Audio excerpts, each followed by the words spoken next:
హరి ఓం.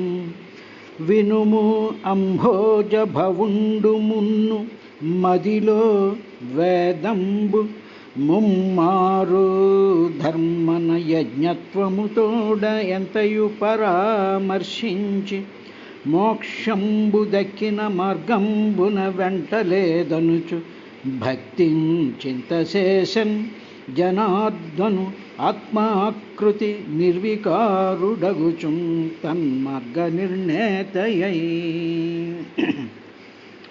అఖిల భూతములందు ఆత్మరూపంబున ఈశుండు హరి ఉండు ఎల్ల ప్రొద్దు బుద్ధ్యాది లక్షణంబుల కానబడును మహత్సేవనీయుడు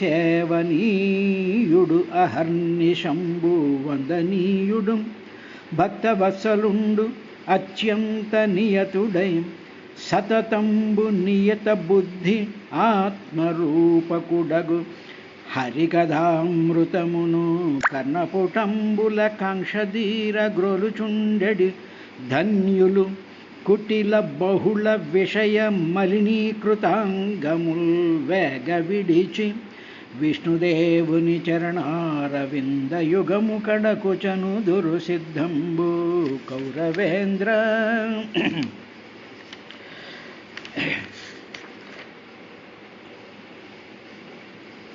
పరుడై ఈశ్వరుడై మహామహిముడై ప్రాదుర్భవస్థాన సంహరణ క్రీడనుడై త్రిశక్తియుతుడై అంతర్గత జ్యోతి అయి పరమేష్ఠి ప్రముఖామరాధిపులకుం ప్రాపింపరకుండు దుస్సర మార్గంబున తేజరిల్లు హరికిం తత్వార్థినై మృక్కెదం. ఏ విభు వందనార్చనములు ఏ విభు చింతయు నామకీర్తనంబు ఏ విభు లీలలు అద్భుతములు ఎప్పుడు సంశ్రవణంబు సేయ. దోషావలి బాసి లోకము శుభాయత వృత్తి జలంగునండ్రునేనా విభునాశ్రయించద అఘౌఘ నివర్తను భద్రకీర్తను. హరి ఓం.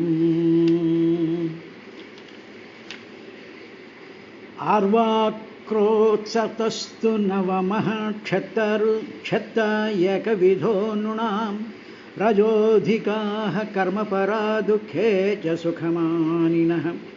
వైకృతాస్త్రయ ఏవైతే దేవసర్గశ్చ సత్తమ వైకారికస్తు యః ప్రోక్తః కౌమారస్తు భయాత్మకః. దేవసర్గాశ్చ అష్టవిధో విబుధాః పితరో అసురాః గంధర్వ అప్సరస సిద్ధ యక్ష రక్షాంసి చారణాః భూతప్రేత పిశాచాశ్చ విద్యాధ్రాః కిన్నరాదయః దశైతే విధురాఖ్యాతా సర్గాస్తే విశ్వసకృతాః. అతః పరం ప్రవక్ష్యామి వంశాని మన్వాంతరాణి చ ఏవం రజః ప్లుతః స్రష్టా కల్పాద్విశ్వాత్మభూర్హరిః సృజ్యత్యమోఘసంకల్పః ఆత్మైవాత్మనామాత్మనా అంటూ మైత్రేయ మహర్షి విదురుడికి ఈ 10వ అధ్యాయంలో దేవతల యొక్క తరువాత సనత్కుమారాది మహానుభావులైనటువంటి వాళ్ళ యొక్క సృష్టిని గురించి వివరించడం మొదలుపెట్టాడు. ఈ విషయాన్నే పరీక్షన్ మహారాజుకి సుఖబ్రహ్మ ఆ గంగానదీ తీరంలో చెప్తున్నట్టుగా నైమిసారణ్యంలో సూత మహర్షి సౌనికాది మహర్షులకి వివరిస్తూ ఉన్నాడు. 9వ సృష్టిని గురించి నిన్న మనం చూసాం. 9వ సృష్టి ఎవరు అంటే ఆర్వాక్సోత్రస్తు నవమః క్షత్ర ఏకవిధో నృణాం. నృణాం అంటే మానవులు. ఈ మానవులందరూ కూడా నవమ సృష్టికి చెందినటువంటి వాళ్ళయ్యా. వీళ్ళందరూ ఒకేలాగుంటారు. నెంబర్ 1. నెంబర్ 2 రజోధికాః రజోగుణం కలిగి ఉంటారు వీళ్ళు. ఆ రజోగుణం కలిగిన తరువాత దాని ప్రభావం వల్ల కర్మపరాహ, కర్మలు చేస్తూనే కంటిన్యూస్గా ఏదో ఒకటి అలా పనుల్లో నిమగ్నమైపోతూనే ఉంటారు. అలా అయిపోయినటువంటి వాళ్ళు దుఃఖేచ సుఖమానినః, అన్ని కనిపిస్తూ ఉండేటువంటి ప్రపంచంలో ఉండేటువంటి వస్తువులన్నీ మాకే కావాలి, వీటిని మేము అనుభవించాలి అనేటువంటి విధానంలో కర్మలు చేస్తూ రజోగుణ సంపన్నులై ఉన్నటువంటి వీళ్ళు వాటిల్లో నుంచి ఏదో సుఖం వస్తుంది అనుకుని దుఃఖభూయిష్టమైనటువంటి వస్తువులలో నుంచి సుఖాన్ని పొందడానికి వాళ్ళు ప్రయత్నం చేస్తూ ఉంటారు. సింపుల్ ఉదాహరణ, నవ్వొచ్చే ఉదాహరణ ఏమిటి అంటే, ఏదో మిరపకాయ బజ్జీ ఉందనుకోండి, మహాకారంగా ఉంటుంది, చాలా కారంగా ఉంటుంది, కడుపు మండిపోతూ ఉంటుంది. అది తినాలి అనేటువంటి కోరిక ఉంటుంది. ఆ విషయం అంటే మిరపకాయ బజ్జీ. ఆ తినేస్తున్నప్పుడు అబ్బా ఎంత బాగుందో, చాలా రుచిగా ఉంది, అది ఇది అంటూ ఉంటుంది. కానీ దాని ఫైనల్గా వచ్చేటి ఏంటంటే దుఃఖం వస్తుంది. దానివల్ల కడుపు మంట మిగతావి అవన్నీ వస్తూ ఉంటాయి. కాబట్టి ఈ విషయోపభోగాలలో నుంచి సుఖం ఏదో ఉంది అనుకుని ఆ దుఃఖంలో సుఖాన్ని చూసేటువంటి లక్షణం కలిగినటువంటి వాళ్ళు ఈ మానవులయ్యా. కాబట్టి ఇటువంటి మానవుల రక్షణార్థం అని చెప్పి భగవంతుడు దేవతలను కూడా సృష్టించాడు అని చెప్తూ, వైకృతాస్త్రయ ఏవైతే దేవసర్గశ్చ సత్తమ వైకారికస్తు యః ప్రోక్తః కౌమారస్తు ఉభయాత్మకః అంటూ, ఓ విదురా, పైన చెప్పినటువంటి 3 సర్గలు ఉన్నాయే, అంటే ఏమిటి? అష్టమి సప్తమి అష్టమ నవమ సర్గలు ఉన్నాయే, వీటితో పాటు ఇవన్నీ కూడా వైకారిక సర్గస్థితిలోకి వస్తాయి. తర్వాత దేవవర్గం కూడా, అంటే ఇంద్రియాధిష్టాన దేవతలు కూడా వైకారిక సర్గంలోకి వస్తాయి. ఈ ఇంద్రియాధిష్టాన దేవతలందరూ కూడా రెండవ సృష్టి అయినటువంటి అహంకారంలో నుంచి వచ్చినటువంటి ఆ సాత్వికాహంకారంలో నుంచి వచ్చినటువంటివే. ఇవి కాకుండా కౌమార సర్గము, అంటే వైకృతము, ప్రాకృతము, కౌమార సర్గము అనేటువంటిది ఒకటి ఉంది. అవి ఈ రెండిటి కాంబినేషన్తోనూ ఉండేటువంటి ఒక సృష్టి ఒకటి ఉందయ్యా అని చెప్పిన తరువాత, సో మైత్రేయ మహర్షి దేవసర్గం గురించి, అంటే సర్గం అంటే సృష్టి, దేవతల యొక్క సృష్టిని గురించి ఆయన చెప్తూ, దేవతలలో ఉండేటువంటి రకాలేమిటో అవి ఆ దేవతలందరూ కూడా 8 రకాలుగా ఉంటారు అని చెప్పి ఆ దేవ సృష్టిలో ఉండేటువంటి విశేషాలని ఈ విధంగా చెప్తూ ఉన్నారు. దేవసర్గాశ్చ అష్టవిధో విభుదాః పితరః అసురాః గంధర్వ అప్సరస సిద్ధ యక్ష రక్షాంసి చారణాః భూత ప్రేత పిశాచాశ్చ విద్యాధ్రాః కిన్నరాదయః దశైతే విధురాఖ్యాతా సర్గాస్తే విశ్వసకృతాః అని చెప్పిన దాంట్లో దేవసర్గం కూడా ఉంది. ఆ దేవసర్గం 8 విధాలుగా ఉంటుందయ్యా. దేవసర్గాశ్చ అష్టవిధః, 8 విధాలుగా ఉంటుంది. అది అందులో ఉండేటువంటిది ఏమిటి అంటే, పితరః పితృదేవతలు, అసురాః అసురులు, గంధర్వ అప్సరసలు గంధర్వులు మరియు అప్సరసలు, సిద్ధాః సిద్ధులు, యక్షులు రాక్షసులు యక్షరక్షాంసి, తరువాత చారణాః చారణులు అనేటువంటి ఒక దేవగణం ఆకాశంలో నిరంతరము చరిస్తూ ఉంటుంది. కాబట్టి మనకి సుందరకాండలో ప్రథమ శ్లోకంలో చారణాచరితే పథీ అని చారణులు చరించేటువంటి మార్గంలో నుంచి హనుమంతులు వారు సీతాన్వేషణకు బయలుదేరాను అనేటువంటి దాంట్లో చారణ అనేటువంటి పదం వస్తుంది. కాబట్టి ఆ చారణులు కూడా ఈ దేవసర్గంలోకి వస్తారు. ఇది అయిన తర్వాత భూత ప్రేత పిశాచాలు, తరువాత విద్యాధరులు, కిన్నరులు అనేటువంటి వాళ్ళంతా కూడా వీళ్ళు ఓ క్షత్త ఓ విదుర, వీళ్ళందరూ కూడా విశ్వశృకృతా, విశ్వశృక్ విశ్వాన్ని చేసినటువంటి బ్రహ్మగారి చేసినటువంటి దశ సర్గ, ఇవన్నీ కూడా 10 సర్గలు 10 సృష్టుల కింద చేశాడయ్యా, అవి నీ కోసం నేను చెప్పాను అని చెప్పాడు. ఇక దేవసర్గం గురించి కొంచెం క్లియర్గా అర్థం చేసుకోవడానికి ఈ విధంగా, ఇక దేవసర్గం 8 రకాలుగా ఉంటుందయ్యా. అందులో విభుదులు అంటే దేవతలు, ఈ ఇంద్రుడు, అగ్ని, వాయువు వీళ్ళు ఉన్నారే, వాళ్ళు 8 మంది విభుదులు. పితృదేవతలు, సురాదులు అని 3 భేదాలు ఉన్నాయి. అంటే ఏమిటి? దేవతలు, పితృదేవతలు, సురాదులు. సురులు అంటే దేవతలు, అమృతం పానం చేసేటువంటి వాళ్ళు సురులు అంటారు. దేవతలు అంటే సృష్టి యొక్క నిర్మాణ కార్యక్రమంలో పనిచేస్తూ సర్వత్రా వ్యాపించి వెలుగుల కింద బుద్ధి కింద ఉండేటువంటి వాళ్ళు, ఆ దేవతా స్వరూపాలు పితృదేవతలు. ఈ 3 ఒకటి. తరువాత ఆ 3 భేదాలతో ఉంటారు దేవసర్గం. తర్వాత గంధర్వులు, అప్సరసులు, ఈ రెండిటి కాంబినేషను ఒకటి. తరువాత యక్షులు, రాక్షసులు ఒకటి. భూత ప్రేత పిశాచాలు ఒకటి. సిద్ధ చారణ విద్యాధరులు అనేటువంటి ఒక కాంబినేషన్ ఒకటి. తర్వాత కిన్నరులు, కింపురుషులు ఒకటి. ఈ 8 అంటే ఏమిటన్నమాట? విభుదులు, పితృదేవతలు, సురాదులు అనే 3 భేదాలు కలిగింది ఒకటి. గంధర్వులు, అప్సరసులు 2, యక్షులు, రాక్షసులు 3, భూత ప్రేత పిశాచాలు 4, సిద్ధచారణ విద్యాధరులు 5, కిన్నర కింపురుషులు 6. తరువాత వీళ్ళన్నిటినీ కలుపుకున్నటువంటి ఈ 8 కూడా ఇవన్నీ కూడా 8 భాగాల కింద విభజించాడయ్యా. ఈ 8 కలిసి ఈ దేవతా సృష్టి అయింది. ఈ విధంగా చేసినటువంటి సృష్టిలో మొత్తం అంతా కలుపుకుంటే 10 రకాలైనటువంటి దేవతా సర్గం బయటకు వచ్చింది అన్నాడండి. తర్వాత ఈ విధంగా వచ్చినటువంటి సృష్టితో 9వ సృష్టిమో మానవుడు, ఈ దేవసర్గ సృష్టి ఇది 10వది. సో ఈ 10 రకాలైనటువంటి సృష్టులు కూడా ఈ సృష్టి నిర్మాణంలో ఉండేటువంటి విధానంగా ఉందయ్యా అని చెప్పిన తరువాత ఆయన ఇంకోటి కూడా ఏమన్నాడంటే, మళ్ళీ ఈ దేవతా సృష్టిలోనూ తర్వాత రాబోయేటువంటి సృష్టిల్లో ఒక విశేషం ఒకటి ఉంది.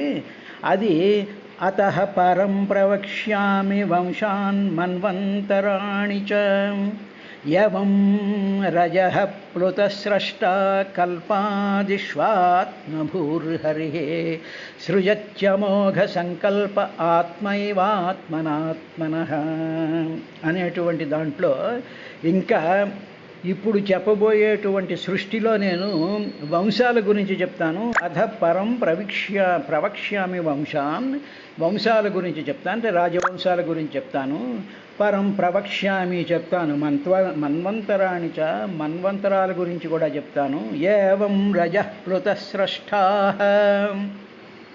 స్రష్టా నేను చెప్పినటువంటి వీటిలన్నిటినీ కూడా నీవు స్వీకరించి ఈ సృష్టి చెయ్యి అని చెప్పి అమోఘ సంకల్ప, అమోఘమైనటువంటి సంకల్పం కలిగినటువంటి ఆ శ్రీహరే ఆత్మైవ ఆత్మానామాత్మన, ఆత్మాయావా అంటే తానే, ఆత్మన తన చేతే, ఆత్మానం తనను సృజతి సృష్టించుకుంటూ ఉన్నాడు. ఇది ఫైనల్గా మనం పట్టుకోవలసినటువంటి మహత్తరమైనటువంటి మాట ఏమిటంటే ఆత్మైవ ఆత్మానమాత్మన అంటే దాని అర్థం ఏమిటంటే ఆత్మాయవ తానే పరమాత్మయే తనలో ఉండేటువంటి మాయాశక్తిలో ఉండేటువంటి త్రిగుణాల చేత, తనలో ఉండేటువంటి కాలం చేత, తనలో ఉండేటువంటి ఈశ్వరీయమైనటువంటి సృష్టి చేత ఈ 9 రకాలైనటువంటి సృష్టులన్నీ కూడా చేశాడు కదా. ఈ చేసినటువంటి ప్రతి సృష్టిలోనూ ఆత్మాయేవ తానే, ఆత్మన తన చేతే, ఆత్మానం తననే సృజించుకున్నాడు. అంటే వీటిలన్నిట్లోనూ ఉన్నది ఎవరంటే తానే ఉన్నాడు, తానే చేసుకున్నాడు, తానే అమోఘమైనటువంటి సంకల్పం చేసుకున్నాడు. ఇంకా ఇందులో ఎవరిది కూడా లేదు. అత్యంత ఉదాహరణ. అంటే భగవంతుడికి ఆ శక్తి ఉంది, సర్వశక్తి సమన్వితుడు. దీనికి మామూలుగా మన ఆసక్తిని చూపించడానికి ఉదాహరణ ఉందనుకోండి. ఇంట్లో వంట చేస్తుంది గృహిణి. చేసినప్పుడు సంకల్పం చేస్తుంది, ఏదో ఉప్మా చేస్తాను అనుకుంటాను. అది సంకల్పం, అది అమోఘ సంకల్పం అనుకోండి. అప్పుడు ఏం చేస్తుంది, అక్కడ ఉండేటువంటి పదార్థాలన్నింటినీ తీసుకొస్తుంది. ఇప్పుడు ఆ పదార్థాలన్నీ అక్కడ ఉంటేనే తప్ప తన సంకల్పం నెరవేరదు. కానీ ఇప్పుడు భగవంతుడు అనేటువంటి వాడికి అమోఘ సంకల్పం కానీ ఈ సృష్టి కింద నేను ఇలా ఫార్మ్ అవ్వాలి, 9 రకాలైనటువంటి సృష్టిల కింద నేను ఇలా ఫార్మ్ అవ్వాలి అని అనుకున్నాడు. అనుకున్నప్పుడు పదార్థాల కోసం వెతకలి, తానే పదార్థాల కింద మారిపోయాడు. అంటే ఈ గృహిణియే తానే ఉప్మా చేయడానికి కావలసినటువంటి నూక కింద, తర్వాత పచ్చిమిరపకాయల కింద, ఉల్లిపాయల కింద, అందులో నూనె కింద, నీళ్ళ కింద, మూకుడు కింద ఆ గృహిణి మారలేదు కదా. కానీ పరమాత్మ మాత్రం ఆత్మాయేవ తానే ఆత్మనా తన చేతే ఆత్మానాం తనను సృష్టించుకుంటున్నాడు. ఎప్పుడు మానవుడికి సంకల్పం చేస్తాడు, సంకల్పం చేసి దానికి కావలసినటువంటి పదార్థాలన్నింటినీ, సృష్టిలో జరిగేటువంటి పదార్థాలన్నింటినీ ఏకత్రం చేసుకుంటాడు. చేసుకుని వాటి ద్వారా తాను చెయ్యదలుచుకున్నటువంటి పనిని చేస్తాడు. అంటే వీడు సంకల్పం వరకు మాత్రమే వీడికి ఆ బుద్ధి ఉంది, తర్వాత మిగతా వాటిల్లో లేదు. అంటే ఇప్పుడు ఏమిటన్నమాట, ఆ గృహిణి ఉప్మాకి కావలసినటువంటి పదార్థాల కింద తానే మారిపోయి తానే ఉప్మా కింద మారిపోయింది అనుకోండి. అది సాధ్యం అవుతుందా? సాధ్యం కాదు కదా. కాబట్టి మానవుడు దీనుడు, అశక్తుడు, ఏమీ చెయ్యలేడు. కానీ నేను చేసేస్తున్నాను అనేటువంటి ఒక భయంకరమైనటువంటి అహంకారంతో ఇదేదో పెద్ద నోబుల్ కాజ్ అనుకుంటూ ఏదో చాలా గొప్ప పనులు చేసేస్తున్నాము అనుకునేటువంటి స్థితి వస్తుంది. కాబట్టి ఇది మాత్రం గ్రహించాలి. అంటే నన్ను సృష్టించాడు, అంటే నన్ను సృష్టించాడు అంటే భగవంతుడు నన్ను సృష్టించాడు అంటే తానే ఈ స్వరూపం కింద, అంటే పంచభూతాత్మకమైనటువంటి పంచేంద్రియ, పంచకోశ, పంచప్రాణ ఈ విధంగా తానే మారిపోయి తానే బుద్ధి రూపంలో, ఆలోచన రూపంలో, కష్టసుఖాల రూపంలో, సత్వరజస్తమో గుణాల రూపంలో తానే మారిపోయి తానే తనని సృష్టించుకుని ఉన్నాడు. ఇప్పుడు ఇలా సృష్టించుకున్నటువంటి ఈ భగవంతుడు 84 లక్షల జీవరాశుల కింద తానే సృష్టించేసుకున్నాడు. తానే 14 లోకాల కింద సృష్టించేసుకున్నాడు. తానే మహత్తరమైనటువంటి ఆ మహాసిద్ధుల రూపంలో, దేవతా రూపాలలో వీటిల కింద అంతా తానే ఉన్నాడు. అందువల్ల భగవంతుడు అనేటువంటి వాడు సర్వవ్యాపకుడు అనేటువంటి దానికి అర్థం అది. అందువల్ల భగవంతుడు సర్వాత్ముడు అనేటువంటి విషయాన్ని చెప్తూ ఇంకొకటి ఏమిటి అంటే, ఈ దైవ సర్గలో ఇంకొక విశేషం ఉందయ్యా.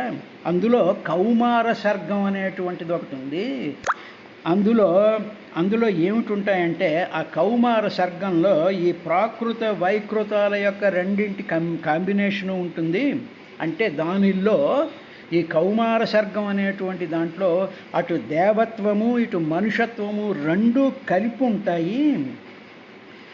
అలాంటి దైవత్వము మానుషత్వము కలిగి ఉన్నటువంటి సృష్టిలో ఇదే సనత్కుమారాది సర్గము. అంటే సనత్కుమారాదులు ఉన్నారు, తర్వాత నారదాది మహర్షులు ఉన్నారు.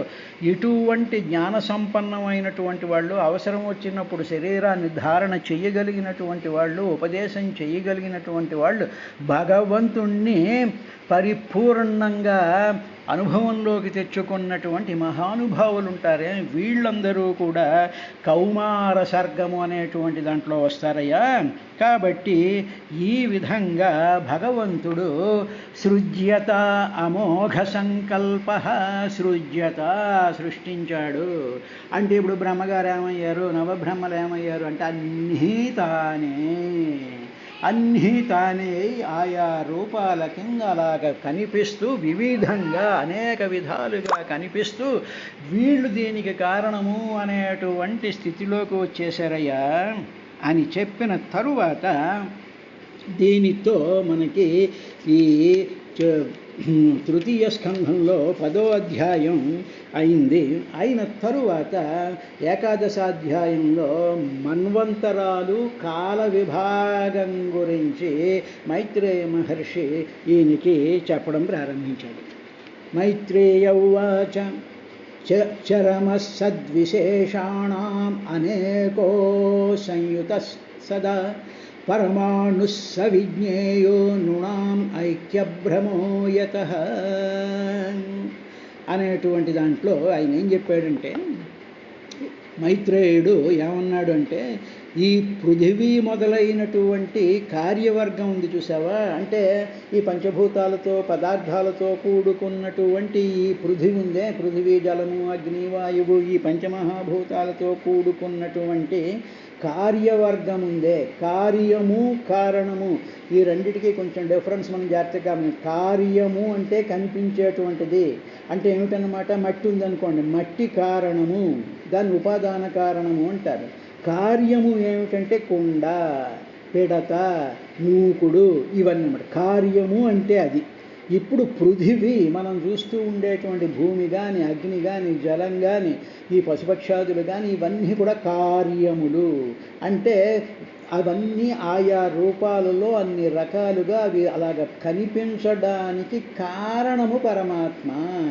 కాబట్టి ఈ పృథివీ మొదలైనటువంటి కార్యవర్గం ఉంది చూసారా, ఇది మిక్కిలి సూక్ష్మమగు అంశము ఏది గలదో వీటిలన్నిట్లోనూ కూడా, అంటే ఈ కార్యవర్గంలో అంటే కనిపిస్తూ ఉండేటువంటి ఈ సృష్టిలో పదార్థమయమైనటువంటి దాంట్లో కానీ, ఆలోచనాత్మకమైనటువంటి దాంట్లో కానీ, సంకల్పాత్మకమైనటువంటి వీటిలన్నిట్లోనూ కూడా ఏమిటన్నమాట, చరమః చాలా సూక్ష్మంగా వీటిలన్నిట్లోనూ కూడా ఉండేటువంటి ఆ ఒక స్థితి ఉంటుంది. ఆ స్థితి దానిని చరమః అంటారు, చాలా సూక్ష్మంగా ఉంటుంది. అలాంటిది అనేకః, ఆ సూక్ష్మ స్థితే అనేకః, అనేక రకాలైనటువంటి ఈ కార్యములు అంటే మనకు కనిపిస్తూ ఉండేటువంటి ఇవన్నిటినీ కూడా ఒక చాలా సూక్ష్మంగా, అంటే అందనటువంటి, సూక్ష్మము అంటే కంటికి కనిపించినటువంటిది అని అర్థం కదా. అదేవిధంగా సూక్ష్మము అంటే ఇంద్రియాలకు కనిపించినటువంటిది సూక్ష్మము అంటారు. సూక్ష్మము, సూక్ష్మతరము, సూక్ష్మతమము అని చెప్పి ఆ సూక్ష్మత్వంలో చాలా డిఫరెన్సెస్ ఉంటాయి. ఇప్పుడు ఇందాక చెప్పినటువంటి ఆ శ్లోకం ఉంది చూసారా, దాంట్లో ఆత్మైవాత్మానమాత్మనా, ఆత్మ ఏవ తానే ఆత్మన తన చేత ఆత్మానం తనని తానే సృజతి సృష్టించుకున్నాడు అన్నాం కదా. ఇప్పుడు ఈ పదార్థాలన్నిట్లోనూ ఏది ఉంది అంటే చరమ సద్విశేషాణం, సద్విశేషాణం, సత్ విశేషణము, విశేషములు అంటే చెప్పానుగా, సముద్రం ఉంది అది సామాన్యం, అందులో విశేషము అంటే ఇవి లేస్తాయి, కెరటాలు లేస్తాయి, కెరటాలు విశేషాలు. బంగారం ఉంది, బంగారంలో అనేక రకాలైనటువంటి ఆభరణాలు వస్తాయి, వాటి రూపాలు వేరు, వాటి పేర్లు వేరు, వాటి యొక్క తలతళలు వేరు, అవన్నీ వేరుగా ఉంటాయి. అదేగా మట్టి, అదే ఆ మట్టి అనేక రకాల కొన్ని వేల కోట్ల రూపాలతో అది వస్తుంది. అటువంటి రూపాలను విశేషము అంటారు. సామాన్యము అంటే దానికి కారణాన్ని సామాన్యము అంటారు. కాబట్టి సత్ విశేషాణం, సత్ ఏదైతే, సత్ అంటే ఏదైతే ఉందో దాని యొక్క విశేషాలే ఇవన్నీ కూడా. ఈ అన్నిటిలోనూ కూడా చరమః మిక్కిలి సూక్ష్మమైపోయి అనేకమైనటువంటి ఈ కార్యాల కింద కనిపిస్తూ ఉండేటువంటిది అది మాత్రము అసంయుత, సంయోగము పొందనిది. అది ఉంటుంది కానీ అది వాటిల్లోకి వెళ్ళిపోయి వాటిల్లో కలిసిపోయి వాటి యొక్క కష్టసుఖాలని, వాటి యొక్క ఆకారాలని, వాటి యొక్క రూపాలని మాత్రం అది అసంయుత, అది అనదు. అది ఎప్పుడు అది నేను కొండను అనేటువంటిది, నేను కొండను, నేను దీన్ని, నేను దాన్ని అని అనదు, నేను అని మాత్రమే అంటుంది. అంటే ఆ జ్ఞానం, ఆ కారణం కిందే ఉంటుంది కానీ ఆ రూపాలలో తాను తన్మయత్వం చెందిపోయి ఆ రూపాన్నే నేనే, ఈ కార్యాన్నే నేను అని మాత్రం అసంయుత, సంయోగము చెందకుండా సదా ఎల్లప్పుడూ ఏదైతే ఉంటుందో అటువంటి దానిని పరమాణు దానిని పరమాణువు అని అంటారయ్యా అని విజ్ఞేయ తెలియదగును. అందువల్ల ఈ మానవులు గ్రహించవలసినటువంటిది ఏమిటి అంటే ఆ పరమాత్మయే పరమాణు రూపం. పరమాణు అంటే ఇక్కడ యాటం అని కాదు, మన ఫిజిక్స్లో చెప్పేటువంటి యాటం కాదు అది. ఈ పరమాణువు అనేటువంటి దానికి పరమ అంటే అన్నిటిలోనూ అన్నిటికన్నా ఉన్నతమైనటువంటి శ్రేష్టమైనటువంటి అన్నిటికీ ఆధారమైనటువంటిది సత్యమైనటువంటి జ్ఞానమైనటువంటి నిత్యమైనటువంటి బుద్ధమైనటువంటి ముక్తమైనటువంటి ఆ స్వభావాన్ని ఆ చైతన్య ప్రకాశాన్ని పరమాణువు అంటారు. కాబట్టి ఆ పరమాణువే అన్నిటికీ కారణము అని తెలుసుకోవలసినటువంటి అవసరం ఉందయ్యా. అందువల్ల ఈ మానవులకి అది తెలియక మానవులకి ఐక్యభ్రమ, అదంతా వేరే సెపరేట్గా ఉంటుంది అని అనుకుంటూ ఉంటారు. రేపటి కార్యక్రమంలో దానికి సంబంధించినటువంటి మరో విశేషంతో వస్తాను.